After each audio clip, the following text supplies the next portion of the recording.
All right, YouTube, we're gonna jump straight into it. Welcome to the Puzzle Pieces podcast. Please ignore this shade face as I had to shave it for my role for the new movie I've created called 108 Street that is coming up. It's gonna be on Tubi by the end of this year. We also have a movie named Corbin by Roy Straughter, which is also coming up at the end of this year. But for those who are here with me today, what we want to talk about is the power of organization. Like the way Drake said it best one time, he said, um, all of us are saying the same things, but some of us just say it in a different way for different people to get it. So, in other words, if it's something you heard before, skip right over it. If you haven't heard it before, go ahead and let it take over. Now, all right, so we're talking about the power of organization. First thing we're going to talk about is something that we skipped over in middle school. They gave it to us in middle school every year. It was so pretty. I wish I had kept them. And all the way through high school. And what I found was this thing I'm going to reference. We used them and we didn't use them. We were encouraged to use them, but we didn't use them. And that, my friends, is a planner. Let me show you what it looks like. I like to stick with what I know. I get the same things over and over again. Look at this. 2026 is all it says. You don't need anything pretty. You don't need anything fancy. And you're going to learn that about a lot of things that you're trying to get, or places that you're trying to get to in life. It doesn't take as much as you think it does, which is what this podcast is about. It's about motivation, motivation. All right, continuing. So let's get to it. So this is a planner for those who haven't seen one. Can y'all see this? Okay, the sun is in the face or in the pages, but still, point is you have a calendar. Get the one that has the big spaces in it, real big spaces. Let me try and cover this up.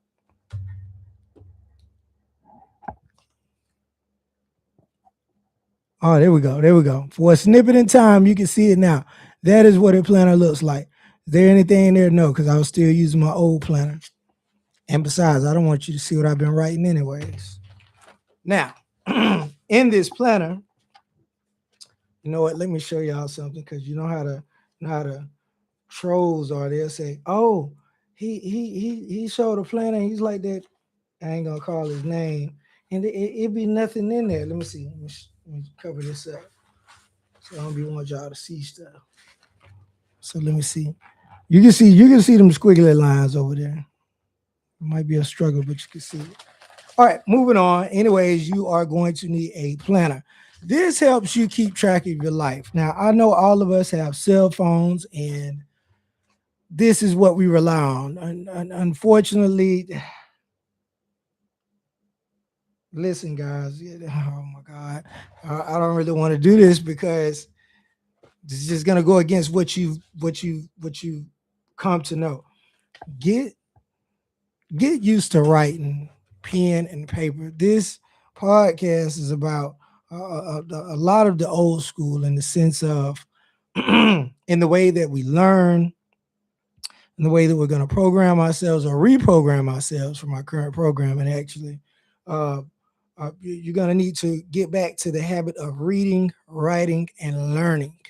Everything in your phone is not going to work. It's just not going to work. We yeah, I'm gonna take notes. And then the phone. Look, my phone right now has water in it from getting out my pool, and I have to wait X amount of hours before it dries out. But I'm not really I'm not really missing it per se because I'm just not attached to a phone. You don't have to be that way. I understand some of us, we need our phones. You got family, you got whatever. But anyways, when it comes to developing yourself, you need to lessen your reliance on that cell phone. Now, of course, we know the powers that be are making this thing impossible to get rid of. Speaking of which, in our organization, later at some point, and I'm making myself notes as we've talked about in our previous, we got to talk about the underground. It's a buzzword now, but it's something a lot of us been doing for a long time, and that's just a period of self improvement. Anyways, back to the subject: organization. Next, you're gonna need a notebook. A three subject will do to begin with, one subject or five subject. Five subjects too many for what we have to do. Let's just go with one notebook. And in your notebook on your first page, what you're going to do is you are going to write your goal. Now that goal can be very broad. But we've talked about goals and setting intentions. So I hope at this point you know what they are. But if you don't, we're gonna go back. Remember, I want to keep my podcast as short as possible and to the point so you get something. So you're gonna have to write our goal on the first page. So this way, everything else that you write in that notebook pertains to that goal. And when we say that goal, we're talking about an ultimate goal. Now, I hope we don't have to go through goal setting, but guess what? For those of us who might not quite understand what that means, we are going to go through some examples. You know what? Do I want to cut this one? I'm going to leave this one at this podcast episode, and I'm going to cut it short. And then I want you to check out episode 5 so we can get the rest of this episode done.